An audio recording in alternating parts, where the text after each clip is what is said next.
صرف په یو واقعه ته ذکر کوم د یو هندو چې هغه مسلمان شوی دی دغه انټرویو راته ولګوله ما په خپل باندې واورېدل زه ډېر متاثره کړم او ماړه کې دا ما دې ملګرو ته زه بیانوم چې داسې محبت پیدا کوي څنګه چې د هندو پر خپل خبره کې د خپلې ورېرې خبره کړې ده هغه هندو د انډیا ضلع بهاولنګر دای سره تعلق ساتي او هغه خپل واقع بیانوله انتهایی جوړلې ډېر زیات سلګونی ولې او ډېر زیات جاړي په خپل انټرویو کې هغه وایي ما ډېر زیات قتلونه کړي دي او لاور کې خو الفاظ هغه دا وایي زم چې په مخ د ځمکه باندې زمانه بدترین انسان یو شریع او خبیث انسان وبللو خو زه خوش قسمتم ډېر زیات یم چې خرج الله رب العالمین ماته اسلام نصیب هغه وایي په خپل لاس باندې ما ډېر زیات مسلمانان وژلي دي او بابری مسجد په هغې کې دای په ورانولو کې په خپله زه شریک وم وایي او د انډیا چې کوم یو دهشتګرد تنظیم دی بجرنګ دل دای سره زما تعلق و دای سره زما ټول روابط وو هغه خپله قصه په داسې الفاظ بیانوي وایي زما ورېره وه او زما رور هغه لږ چونکې غریب شانته و زما ورېره وه او هغې سبق وی په سکول کې هغې سبق وی نو اتم پورې چې هغې کله سبق وی نو زما دې رور ورته ویل چې لورې زه ستا نور خرڅ نشم برداشت کولی او دا سکول بس پرېږده نورو هغه چونکې د سکول شوقیه وه چې زه سکول نور ویم نو هغه راولګېدله او لاړه په پټو کې مزدوري وکړه دیاړي وکړه او پیسې پیدا کړې او مخکې تعلیم برقرار وساتو چې تعلیم یې کاوه تقریبا 40 ته ورسېدله په دې کې چونکې هغه هندو وه موږ هم هندوانو نو یو کس سره د هغې تعلقات جوړ شو د یو هلک سره هغه هلک دا زما ورېره چې و دی وتښتوله او دا ورسره لاړه دا هلک یو قسم بدماشم و هندوم دی بدماشم دی یو ځي ته یې بوتله هلته نو دې جنۍ به سبق وی هلته سبق کې هم شریک وه خو هلته یو مسلمان ورسره میلاو شو دا جنۍ وایي هلته وایي چې ما به ډېر ژړل هغې به ډېر زیات ژړل په دې کار باندې بېرته خپله پیمانه وه چې غلطي مې وکړې چې رالم خپل مور پلارو ته یادېدل نو ډېره به ژړل به وایي زما نه یو مسلمان تپوس وکړي یو نوجوان چې ته ولې ژاړې دومره ویل ما ورته خپله ټوله قصه بیان کړه چې دغه شان اوس زه سره راغلی یم خپل کار باندې پېمانه یم دا لږ بدماشم دی نور ملګري ورسره دي او زه به ورسره تګ څه امید نه لرم چې زه به بېرته واپس لاړه شم ویل هغه مسلمان هلک ما ته ویله چې زه ستا ورور یم ما ته د یو ورور په حیثیت باندې وګوره او انشاء الله تعالی ته بې فکره اوسېږه زه به له دې ځای نه تا وباسم که په هر صورت باندې ویل ما چې دا خو به ډېر غټ احسان ته ما سره وکړي هغه هلک څه طریقه جوړه کړه اوږده قصه هغه کس بیان کړې خو زه مختصر الفاظو باندې ویم هغه هلک هغه مسلمان هغه څه ترتیب جوړ کړو ما ترې سړو جامې واغوستلې د هلکانو جامې راته واغوستلې په یو طریقه باندې هغه زه بوتلم چې بوتلم یې نو هلته بیا زه تاڼې ته حواله کړم دې لپاره چې په حفاظتي طریقه باندې دا خپل مور پلار ته حواله کړی شي هلته مخکې خبرې مو کړې وه نو یا تاڼې ته چې زه لاړم نو هلته یو خبره دا وه چې زه دې هلک تښتولی وم خو دا کار ښه وایي چې ما خپل عزت محفوظ ساتلی دی وایي خپل عزت ما محفوظ ساتلی وایي هلک ما خوارم دی راغلی نو یار کله چې زه تاڼې ته بوتلم نو یې هغې د مور زما د پلار سره رابطه وکړه زما د تره سره وایي موږ سره رابطه وکړه موږ چې کله لاړو او موږ خپل ذهن کې او خپل منځ کې مشوره دا وکړه چې که چېرته دې جنۍ نه بدکاري شوي دا جنۍ به قتلو هندوانو کې بعضې داسې خلک شته چې هغوی به دې خبره ډېر غټ غیرت کوي اگر چې ځینې اکثر پکې بې غیرته دي خو ځینې چې کوم مذهبي خلک پکې دي هغه دې کې غیرت لري چې که دې جنۍ نه بدکاري شوې وه موږ به دا قتلو وژنوې بهرحال هغې رال زما ټیسټ یې و ټیسټ لیبارټرۍ ته لاړ لیبارټرۍ نه چې کله بېرته ټیسټ واپس راغی هغه بلکل صفا و نو هغې ویل چې بس ټیک ده دې ځان محفوظ ساتلی زه د حاجرې موږ کور ته راوستله چې کور ته راوستله دا مسلمان د حاجرې متاثره شوی وه چې اسلام داسې ښایسته دین دی زه یې په حفاظت سره راویستلم ما ته ویل چې ته زما خور یې بارا الله جنې چې دای په سره کې د اسلام محبت سره داخل شوی بیا بهرحال دلته یو ځای وایي کې یو عالم وایي زمونږ سره نږدې یو عالم وایي دا جنې چونکې د اسلام محبت دای په سره کې پروت و دا جنې وایي بیا لاړه د عالم کرل ته اوسېدله نشو ټینګې دا لاړه د عالم کرا پته وته نه وه هغه عالم په کور کې والته اسلام هم عزت کو او هغه عالم ورته ویل چې بس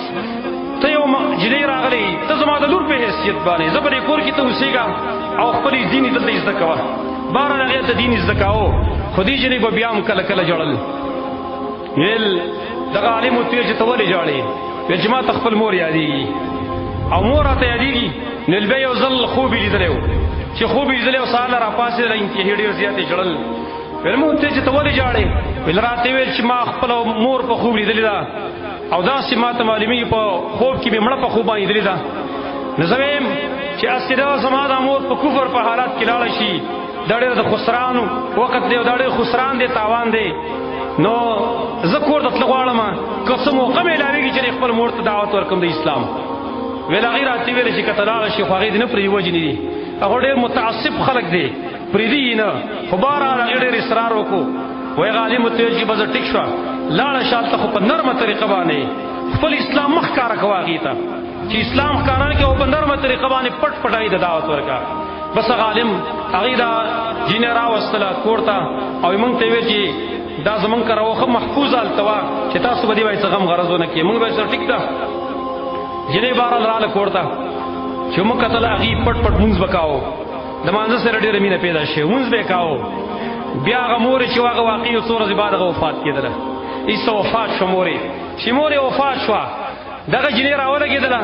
او ویل دې ویله اظهار یې وکړو چې زما دا مور مسلمانه مړه ده ګورې دا مور زما مسلمانه مړه ده او ما ته په خپل باندې په غوږ کې کلمه ویلې ده لہذا تاسو به زما مور د مسلمانانو په طریقه دفن کوئ دې له به غسل ورکوو دا به دفن کوو موږ ته وروسته پته ولګېده چې دا جینۍ خو مسلمانه شوې ده بهرحال موږ د هغې خبره چرته منودله موږ ډکې راټوکلو هغه د دې جینۍ دا مور او زما خپله ورندار وایي هغه موږ وسوله غلطي م خو دغه وکړله اول بیا د جینۍ نه چونکې خبر شو جینۍ سره وهل ټکول شپه ورځ لګیا او سزاګانې وله ورکوه کله یو قسم سزا ورکول کله بل قسم سزا ورکول خو جینۍ په دې باندې کلک و آخري د الفاظ یې ویله چې سوال نه پیدا کېږي چې اسلام او ایمان تاسو زما د زړه نه وباسئ کار څه کوئ تاسو وکئ خو اسلام زه نشم پرېښودلی بهرحال موږ ویل چې اوس دې سره څه کول پکار دي لاړم د بجرنګ دل چې کوم متعصب تنظیم دی دای د مشرانو سره ما مشوره وکړه چې دې جینۍ سره موږ څه چلو کړو هغې راته ویل چې دا ختمول پکار دي دا مړکۍ خط پکې دا جراثیم دي زه رالم خپل ورور سره یې مشوره وکړه او هغه ته مې ویل چې بس دا جینۍ ختمو دا موږ ته نور زهر خورئ دلته ویل منګه د خپل کلي نه لږ بهر یو ځای کې موږ په یو خوش ځای کې یو کنده موږ وکنستله جوړه کنده جوړه کندم چې وکنستله بیا د هغې نه وروسته موږ رالو زه مو ورور مې و د جینۍ پلار او موږ دا جینۍ په څه چل باندې روانه کړه دې ځای کې هغه هندو ډېر سخت وژاړي نو وایي موږ دا جینۍ څه په چل باندې روانه کړه موږ ورته ویله رشته داره متعهد ته د جینۍ ماماګانو او د جینۍ تروریانې وې یو په یو ځای کې بل په بل ځای کې دوه ماماګانې ویل موږ چې هلته ځو دغه د ماماګانو کلي ځو ویل هغې ډېر په خوشحالۍ باندې کپړې م بدل کړې نوې کپړې م واغوستې ځان یې ستا سره اساس ښه په خوشحالۍ را روانه شوه چې زه هلته بلې لاړ شم چکر به ولګومه موږ را روانه کړه زه مې یم ورور مې دی موږ چې را روان شو اوس دا جینۍ په دې ټایم کې نه پوهېږي هغې ته دا معلومات نشته چې دا تره او دا پلار مې زما څه کوي غریبه دا بلکل ناپوهه هېڅ پته ورته نشته دی وایي موږ چې کله را روانه کړه یو ځای ته موږ راورسېدلو نو دا دوه ماماګان یو طرف ته رایي کور بل بل طرف ته یو ته یو لاره تلې بل ته بل لار تلې وه په دقه ځای کې دې زموږ نه تپوس وکړو چې تاسو ما کوم ماما که بوځئ دا یو سیټ ماما دی بوځئ که بل سیټ ماما کې یې بوځئ ویل موږ چې بس یو طرف ته ځونو خوا کندې ته چې کله راورسېدلو نو په دغه ځای کې د کندې سره نږدې موږ د جینۍ له ټېله ورکړله او کندې ته مو راړتله زما سره 2 لیټره پټرول را سره و هغه مې پرې د بره وراړول کندې نه خو هغه راختلی نه شوه چا مې پرې وراړول او دا زیر ماچس دغې تلې دا مې وواهه کته مې وراړته هر کله جنۍ هغې لمبې واغستلې اور یې واغسته دلته د ایمان انداز ته وسورې زمرنو خپل ایمان هم وتلی او د دغه جنۍ ایمان هم وتلی کله چې هغې لمبې واغستلې په دې کنده کې هغه داسې ګرځېدله اچانک یې لاس تتله ویل یا الله ته معینې ویل یا الله ته معینې ویله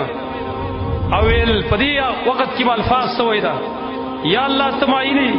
او ته زما سره محبت به کوې که نه به کوې ستا به زما سره مینه یي او که نه یي یا الله ګوره زما ستا سره مینه ده زما ستا سره محبت دی او په دې اور کې داسې تاویږي او لمبې وایي او همدغه الفاظ وایي چې یا الله ګوره ته به زما سره مینه کوې زه ستا د مینې په خاطر باندې دلته سوځم ستا په مینه کې دلته نه سوځم او بار بار دا الفاظ وایي چې یا الله ما سره به مینه کوې ګورې یا الله زما سره محبت کوې او په دې آخري الفاظو کې دا ما ته وایي چې تره ګوره اسلام راوړه دې کې ډېر خیر دی آخري الفاظو کې مې تره ګوره اسلام راوړه پلار ته وایي چې پلاره اسلام راوړه ګورې په دې کې ډېر زیات خیر موجود دی او زما دا رور چې کومونو بچی خو بیا هم بچی زما رور یو سیټ ته کېناسته او په چغو باندې شالته باران که دا غلور هم ده خو زړه خو مې درد کوي زما رور دلته چغې والي زه هغه ته م غوسه شومه هغه ته م قار شومه خو بهرحال موږ ترې را روان شو هلته په اور کې همدغه شانته په لمبو کې پاتې شوه زه بیا رالم کور ته ډېر پښیمان وم رور به یم جړل بیا څو ورځې بعد زما هغه رور چې و نو هغه بیمار شو ډېر سخت ما هسپتال ته یوړ د مرګ نه 3 ورځې مخکې ماته ویل شي پلاني که خفه کېږې که خوشحالېږې او د لور نوم یې هیرا و هیرا یې د لور نوم و ویل ما ته چې اوره که خوشحالېږې که خفه کېږې خو نن به ځم د هیرا په لار باندې ځم د هیرا په لار باندې به نن ځم لاړ شي که خوښه د یو عالم راوله چې ما ته کلمه ووایي د مرګ نه 3 ورځې مخکې هغه راغی عالم مو له راوست کلمې ورته وویله بیا هغه وفات د مسلمانانو په طریقه موږ دفن کړو هغه او دارنګې مسلمانانو پې جنازه وکړه د دې نه وروسته بیا زه په یو ګاډي کې ناست وم ډېر پریشان یم خپله هورېره به را پیدېده او د هغې چغې به را پیدېدې بیا زه خپل سفر مې جاري ساتنه په ګاډي کې ناست یم په دې وخت کې په دې ګاډي کې قوالي لګېږي خو په دې قوالۍ کې د رسول الله صلی الله علیه وسلم صفتونه هغه کس کې او دا ګاډی د مسلمانو په قوالۍ کې د نبی صلی الله علیه وسلم صفت کې چې دا ډېر رحمدل انسان و ډېر رحمدله حتی چې اعلی سانه باندې مې کافر ته هم خیرې نه کولې خپل خو در کنار کافر ته هم خیرې نه دي کړي اول د هغې صفت په دا قوالۍ کې کېږي چې یهودانه ښځه د هغې تپوس نبي صلی الله علیه وسلم تللی دی بیمار کرسي وله کړې ده مشرکې ښځې هغې ته هم کړی د هغې تپوس ته هم تللی دی په هغه ټایم کې د زړه کې لږ څه لاره ووتله چې دا داسې مهربانه نبي موږ خو خپله ماشومه هم وسوله تنکۍ ماشومه هم وسوله په اور باندې نه هغې نه وروسته بیا بله ورځ زه بل ګاډي کې کېناستم چې ګاډي ته څنګه کېناستم ګاډی د مسلمان دی بس دی او په هغې کې یو دم باندې تقریر شروع شو یو عالم یاد کې چې هغه تقریر شروع دی هغه د آخرت خبرې کوي دنیا د پانی کېدو خبرې کوي پاکي موږ چې کله یو ځای ته ورسېدو بل ځای ته تلم کوم ځای ته چې زه تلم هغه ځای ته چې زه ورسېدم نو هغه ګاډی ودراو تقریر منځ کې بند شو د دغه تقریر په خاطر باندې ما د بل ځای ټکټ واغست چې زه دا تقریر پوره واورم د بل ځای ټکټ مې واغست او بیا په ګاډي کې کېناستم او اخره پورې بیا هغه تقریر ما پوره واورېد چې زه راکوز شوم د ګاډي نه بس عزم او دا اراده مې وکړه چې نن به زم د هیرا په لار باندې ځم بس لاړم یو عالم ته او هغه ته مې خپله قصه ټوله بیان کړه خو ډېر خفه یم چې ما خو ډېر قتلونه کړي دي ما هیرا هم وژلې ده سولې مې ده نو که زه اسلام راوړم نو دا ګناهونه زما معاف کېږي که نه هغې له ډېر تسلي راکړه چې خیر دی اسلام مخکې ټول ګناهونه هغه معاف کېږي په دې سره نو ما اسلام راوړی خو بیا په هغه ټیم کې په چغو باندې شي ډېر داسې وژاړي وایي پته نه لګي وایي ډېر مددونه ما دې نه وروسته مسلمانانو سره کړي کله چې د احمد آباد او د ګجرات فسادات رال نو په هغې کې 3 کلي زما فوج باندې الله رب العالمین بچ کړي دي چې زه د دیو سره ورسره وم ځان مې هندو حساب کړی و خو چې کله به دیو د حملې منصوبه جوړه کړه ما مخکې هغې ته خبر ولېږه چې فورا تاسو کورونه خالي کوئ هغې به لاړ وایي بیا یو مدرسه په هغې کې تقریبا 300 ماشومان زما د وجې نه الله بچ کړي دي هندوانو پې حمله کول ما مخکې خبر ورکړی و نو بیا وایي ډېرې دعاګانې لاله کوئ ډېرې دعاګانې چې الله مې معاف کړي مقصود مې دا و چې ګور دې حدیث کې وایي وا ايکره ان يعود فی الكفر کما یکره ان يقذف فی النار. سړی با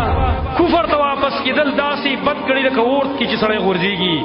ټول ملګرو ته درخواست کوم ایمان هم داسې جوړ کړي لکه څنګه چې دغه اندوي جنۍ چې کوم مسلمانه شي وا دی ایمان جوړ کړي خپل الله لپاره ځان قربان کړي. دا درې خبرې ځان کې راولي ان شاء الله تعالی زمونږ د ایمان لذت او زمونږ د ایمان خوند به موږ ته ملاوي شي. الله رب العالمین زمونږ پر زړونو کې د خپل الله او د خپل رسول محبت پیدا کړي او د ایمان خوند موږ ته نصیب کړي. اقول قولي هذا واستغفر الله لي ولكم ولسائر المسلمين.